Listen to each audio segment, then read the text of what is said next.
திருவள்ளூரில் நடைபெற்ற பொங்கல் விழாவில் பாமக பொருளாளர் திலகபாமா பங்கேற்று நலத்திட்ட உதவிகளை வழங்கினார். திருவள்ளூரில் நளினி கட்டுமான மற்றும் அமைப்பு சாரா தொழிலாளர்கள் நலசங்கத்தின் சார்பில் பொங்கல் விழா வெகு சிறப்பாக நடைபெற்றது. இதில் அச்சங்கத்தின் பொதுச் செயலாளர் நளினி தலைமை வகித்தார். இந்த பொங்கல் விழாவில் சிறப்பு அழைப்பாளராக பாமக பொருளாளர் திலகபாமா கலந்து கொண்டார்.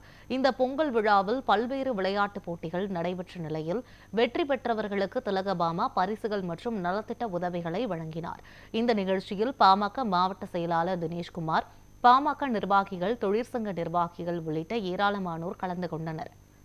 அரசாங்க வேலை பார்த்தவனே இன்னைக்கு பூரா ரோட்ல நின்று போராடிட்டு இருக்கான். சங்கம் இருக்கு, எல்லாம் இருக்கு, எல்லாம் இருந்து சட்ட அமைப்பு இருக்கு.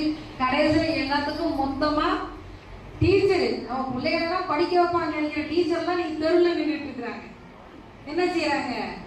அவங்க காலமெல்லாம் உழைச்ச பணத்துல ஓய்வூதிய பணம் கிடைக்கும், ரிட்டையர் ஆகிற நேரம் பணம் கிடைக்கும். அந்த பணத்துல பாதி தூக்கிட்டு போயிடுவாங்களாம். அதுல வட்டி விடுப்பாங்களாம். எதுக்கு? அது எனக்கே போட்டுக்க தெரியாதா? நானே மாசம் 10,000 ரூபாய் உள்ள நான் டெபாசிட் பண்றேன், நானே எடுத்துக்கிறேன். அது இருக்கு.